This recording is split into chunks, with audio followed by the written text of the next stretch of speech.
So I would like to talk today about depression. Really want to touch on this subject quite a lot, actually. Depression is what I call the silent killer. Because when people say, oh, shame, he's depressed, or she's a little bit sad with life, that's so far from the truth. And I think unless you have experienced depression, it's very, very difficult to have others understand it fully, if they haven't experienced it themselves. And I think that's what happens. I mean, I was a clinical sufferer of depression from the age of about 16, 17 years old. And I remember my mom taking me to the doctors, and the doctor's solution to my depression was to get me to change my room around every day and keep it clean and tidy and, maybe get out of bed a bit earlier. I was a 16, 17-year-old young woman who just wanted to leave the planet, and apparently putting my chair on the other side of the room was going to fix me. So, and that and antidepressants, because of course that's the first go-to. It's medicate, medicate, medicate. So that's what I wanted to share today about my journey with depression. Having done a video blog the other day, if you haven't seen it yet, go back and have a look, see about my struggle with addiction, anxiety, depression, all of these came in one big parcel for me. But the depression, I just want to talk a little bit in depth about, because a lot of us live with it for the rest of our lives because we're told that's just how it is. But the thing is, you don't have to. Once again, I'm a living proof that from being clinically depressed, here I sit now helping millions of people all over the world basically heal. And I haven't had a depressed day for many, many years until I actually dived into my own empowered journey of healing. As I've said before, I spent a lot of time in counsellors, and we discussed and we talked. But when you talk about your issues that may be causing the depression, all you do is bring it up and energize it, and then you just leave it there. But what do you do with it after that? You have to bring the issue up, identify with it, and then cleanse, heal, release it.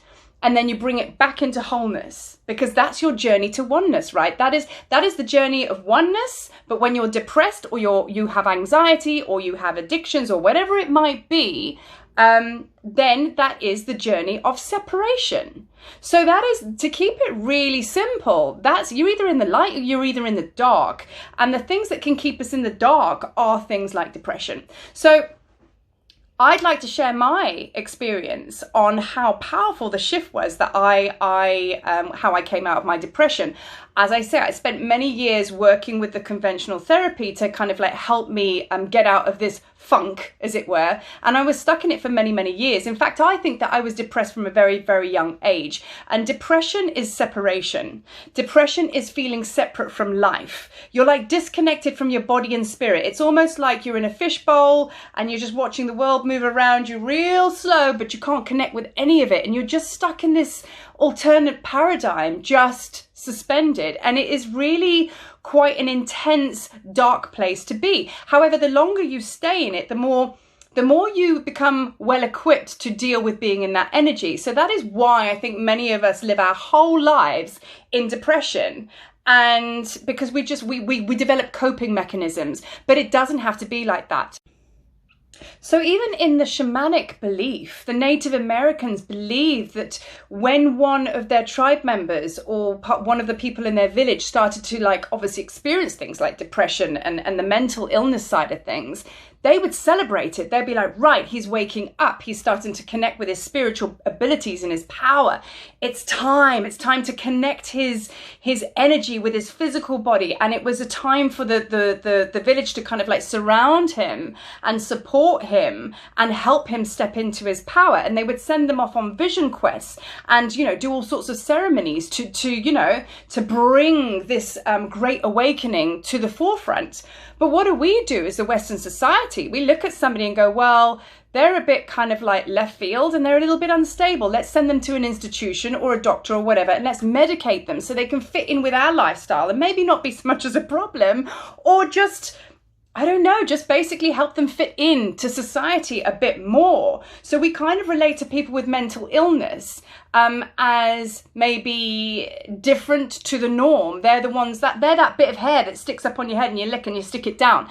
That's what Western society is all about, fitting in. It's what we call tribal consciousness. Anyway, that's a whole nother post, but you get my idea of how the Western world deals with mental illness and how the Native Americans, who are so connected to the earth and spirit and all the rest of it, how they dealt with mental illness. And they were just highly evolved spiritual beings. They still are now. So that is really something to kind of like sit with and understand, that there's more ways than just to medicate yourself. So with my journey, as I say, I went through counselors, and yeah, I got a little bit better because my voice was heard and I could speak about my pain, but I kind of plateaued and I got stuck in one place. And, eventually I started to look at the alternative ways of healing through the help and support of my family, and my mother especially. She took me to a meditation and we started to go that route, acupuncture, and started to deal with something beyond the physical body, maybe deal with the energetic body out here and see if the problems maybe lie here,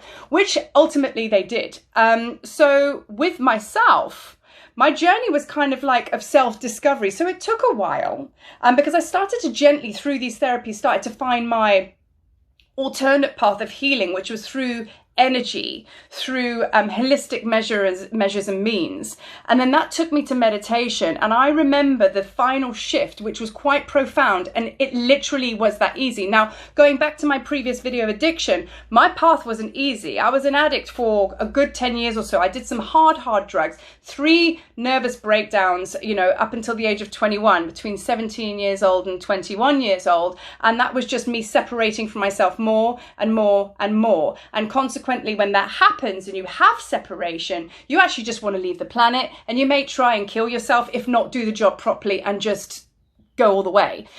So this is why I call depression the silent killer, because it's very subtle in the background, yet it's deep and it's powerful.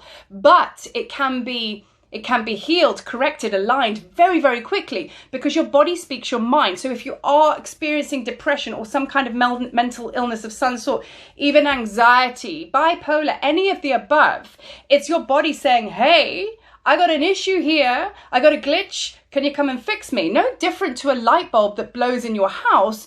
You need to give it some attention because there's no light there. Put a new light bulb in. So bring the light. And that's exactly what the path is all about. So let's cut right to the chase and make it simple, because it literally is from being in the dark, coming into the light. Put your light bulb in. So with depression is a very, very powerful energy to be in.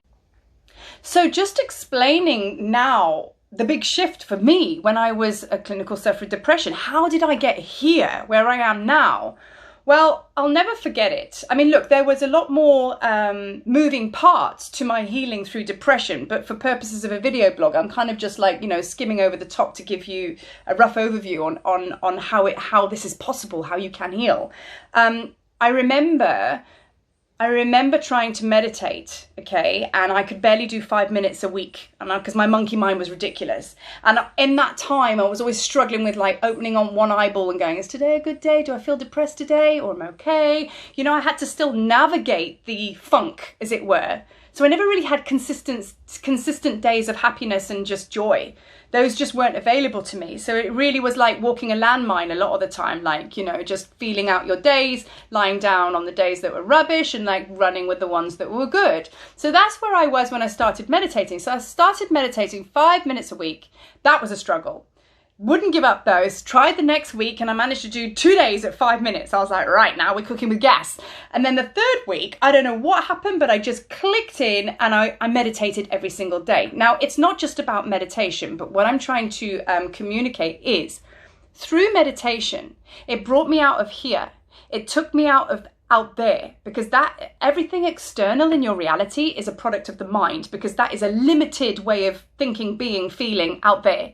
But when you come inside, meaning you connect with your center, which is your heart energy, you then access your energy field. And that is expansive, and that's a limitless way of being and living. That is what wellness is all about, living in your center. So what happened was through mindful meditation and calming the mind down so this energy could like come forward, I started to experience myself through the meditation healing and everything like that. I started to experience myself here. And then when that happens, you are no longer, you're coming out of separation. You come in and you come into your center. And that's union. That's wholeness, oneness that we speak of. That's just being whole. So you're not dealing with these fragmented parts of you out here, which are vibrating in negativity, which is, you know, things like depression, anxiety, you know, addiction, all the rest of it. So when you access life from here, then you will start to find flow and you will heal. So this is the thing, you know, it's like you can't just go, like, don't get it twisted. You can't just go and meditate and go, okay, why am I not well?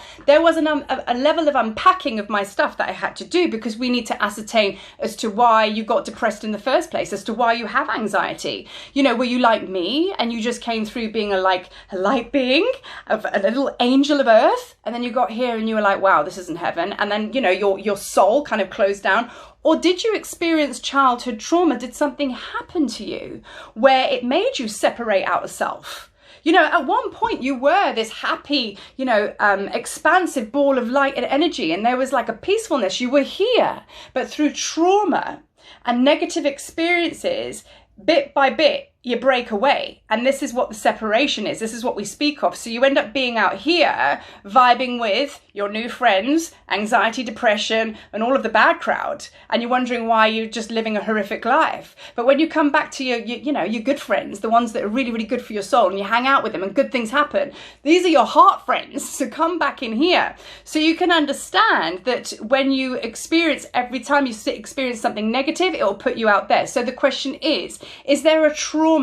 Something has gone down. It's always the way. Something has gone down that needs your attention, that needs healing. And that part of you needs to be brought back into wholeness. And then when that happens, you're back in wellness, you're back in health, you're back in wealth, you're back in joy, success, all the rest of it. So it's really quite simple. You know, depression is separation. So when you have basically wandered off from yourself, that's when you're going to experience separation. When you have wandered off from yourself, that's when you're going to experience addiction.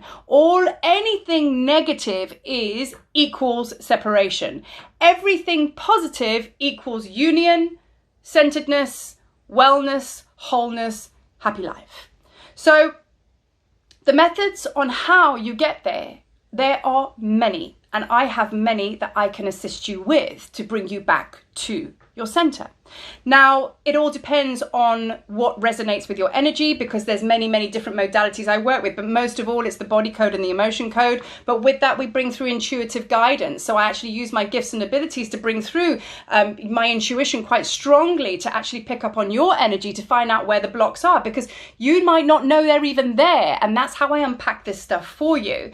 And there's also obviously guided meditations, and I can assist you by taking you to a place, is what we call journey work, where I will bring through a channeled meditation of where I feel that you need to go. And in your mind, it's like storytelling, and I will take you to a place where you can put this baggage down, you can put this trauma down, and you can connect with higher vibration frequency through the guided channeled meditation. And you can activate that inside of you, which turns the lights on, which puts the light bulb on. So as you can see, there's many, many different ways. There's many different things in Marie's Mary Poppins suitcase, which can actually help you with whatever you need, because there's many ways to climb a tree, But we all climb the tree. We just have different methods, right? But eventually the outcome is the same. We're sitting in the top branches, looking at the mountains. It's a good view, right? So you get the gist. So I'm going to leave you with this. And no more living in depression, no more living in separation, because there is no need. So now, all that's left for you to decide is, are you going to choose? What do you choose? Do you choose the light bulb, or do you choose the darkness? And that is quite simple. It's a yes or no. Anyway, enjoy your day further. Thank you for listening, and peace.